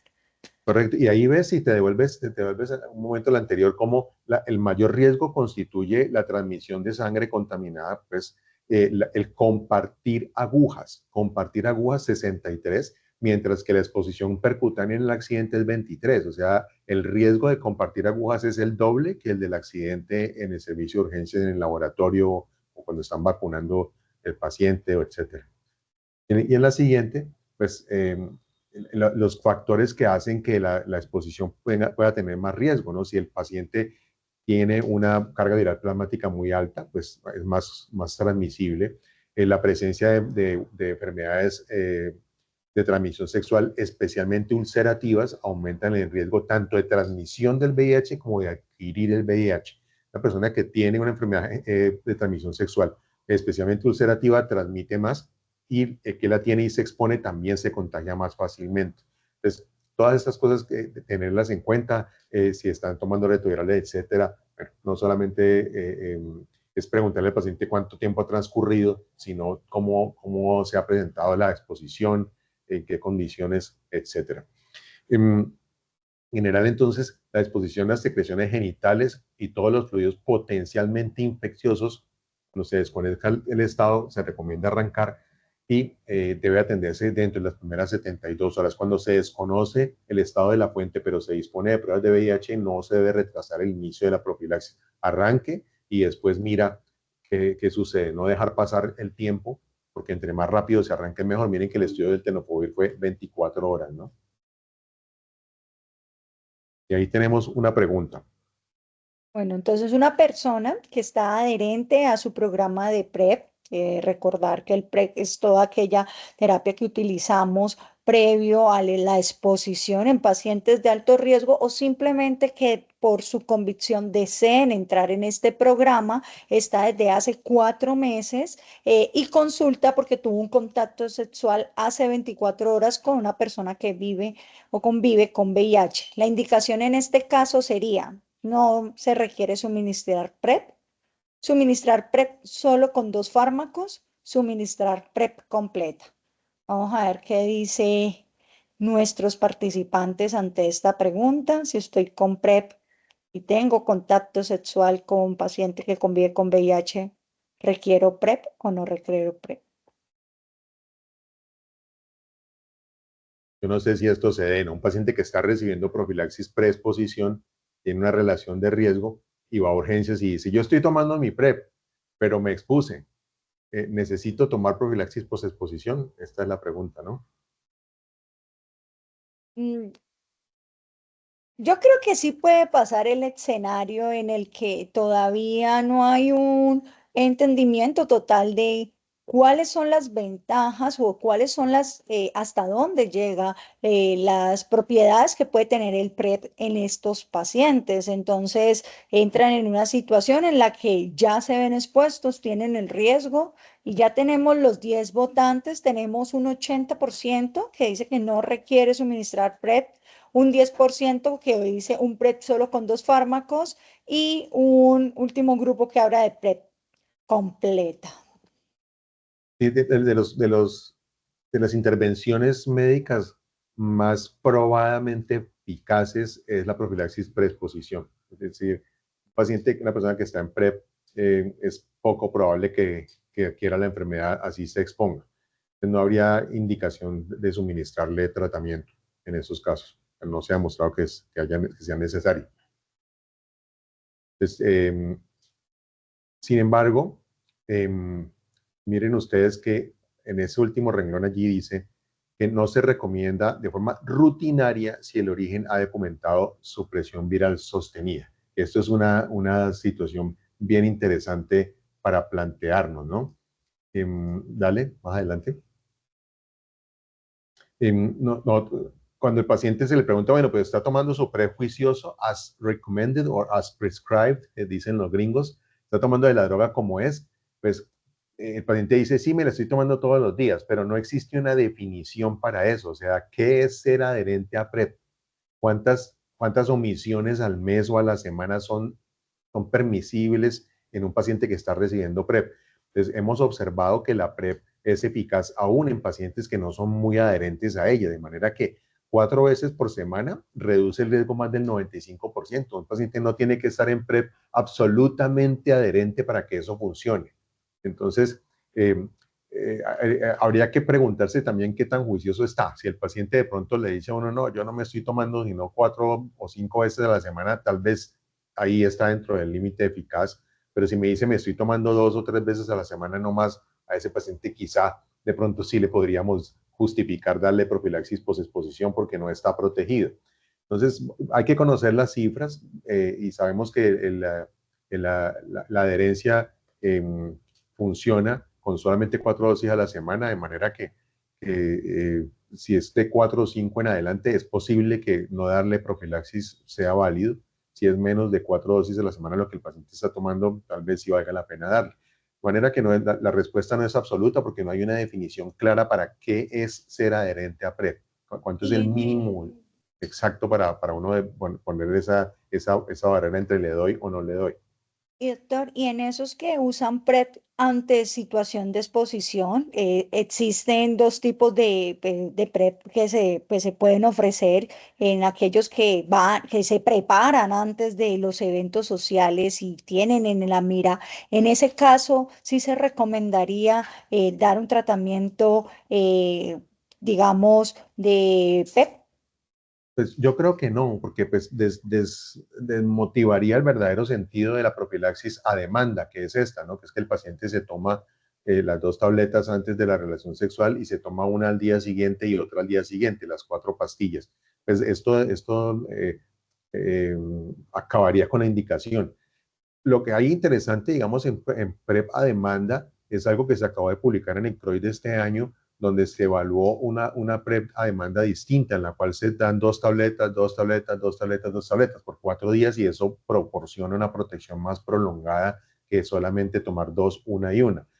Pero yo creería que el paciente que está recibiendo PrEP a demanda, pues que lo tome y eso debería ser suficiente, ¿no? Más bien si se está exponiendo tanto a riesgo y llega a urgencia echando ese cuento, yo porque más bien a ese paciente le diría no friegue más con su PrEP a demanda y vamos a ponerle una PrEP continua, permanente, con tenofovir diario y que está pues pasando sustos a cada rato.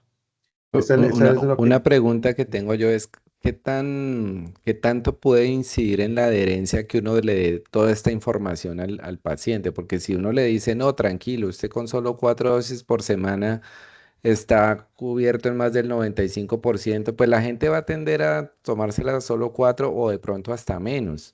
No sé la información que se le Sí, da sí. al Es, paciente qué es- tan pues detallada debe ser. sí, por supuesto, doctor Patiño. Es muy peligrosa la información, la información mal manejada. Eso creo que lo aprendimos en el COVID, que poner en manos de la gente información que no están preparados para digerir es muy peligroso. Tanto te digo, por ejemplo, que ahora también en el CROI se mostró un estudio donde se le dio a los pacientes Victegravir, Victarbi solo 3 días a la semana y eso funcionó. Entonces, si yo le digo a un paciente que hay un estudio que muestra que eso ha funcionado, que es un estudio pequeño, limitado y toda la cosa, las personas pueden malinterpretar la cosa y adquirir una falsa seguridad y comenzar a hacer maromas con las dosis de los antirretrovirales, ¿no? Lo mismo pasa acá y pasa con el concepto indetectable e intransmisible, que es precisamente lo que vamos a hablar ahora para terminar ya. Este es el gráfico de CDC, la recomendación, y básicamente lo que dice que es que si el paciente está tomando la PrEP como se recomienda o como está indicada, no se recomienda darle profilaxis posexposición en general. Esa es la idea. Pero no hay una definición exacta para eso, ¿no? Otra Bueno, pregunta. entonces tenemos ya para terminar este bloque unas preguntas que son interesantes y es tenemos un paciente de 38 años que es adicto a la heroína, acude al servicio de urgencias ya que hace 8 horas compartió aguja con un paciente que convive con VIH, pero la persona origen está en manejo con TAR y tiene una carga viral indetectable. En ese caso, ¿cuál sería la conducta a seguir? Evaluar y determinar posible PrEP dentro de las 72 horas o no requiere PrEP, pues el origen es indetectable, definiendo el indetectable como aquel que tiene un TAR durante más de 6 meses, un alto nivel de adherencia y su carga viral es menor a 200 copias o aparece indetectable en todas las evaluaciones de laboratorio en el último año, incluyendo pues obviamente estos resultados de su carga viral. Vamos a ver qué piensa la gente. Creo que este tema es importante y con este cerraríamos esta parte de cómo manejar la exposición ocupacional y no ocupacional de los pacientes, porque nos hemos entretenido bastante en la temática. Y ha sido alentador que los participantes se hayan permanecido conectados esta hora y media pasada con la actividad. Tenemos solamente 5 votantes, nos faltan 5 para ver resultados. Aquí no van a contestar mucho porque es una situación un poco Muy compleja. difícil.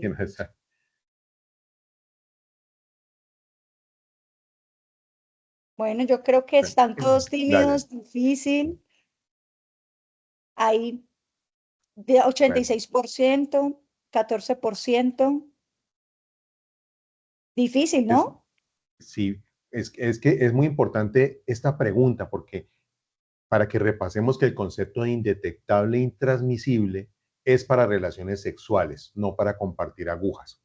El concepto de indetectable e intransmisible demuestra que el paciente con enfermedad por VIH no transmite la enfermedad, independiente del tipo de contacto sexual que tenga. Y eso está demostrado en múltiples estudios y la eficacia es 100%. Esto es increíblemente eficaz, pero es para contacto sexual, no para compartir agujas.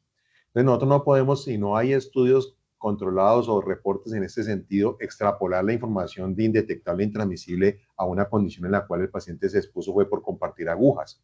Luego, a este paciente podría considerarse darle profilaxis post-exposición, a pesar de que la fuente esté indetectable, porque indetectable e intransmisible no aplica aquí, porque no fue un contacto o exposición sexual.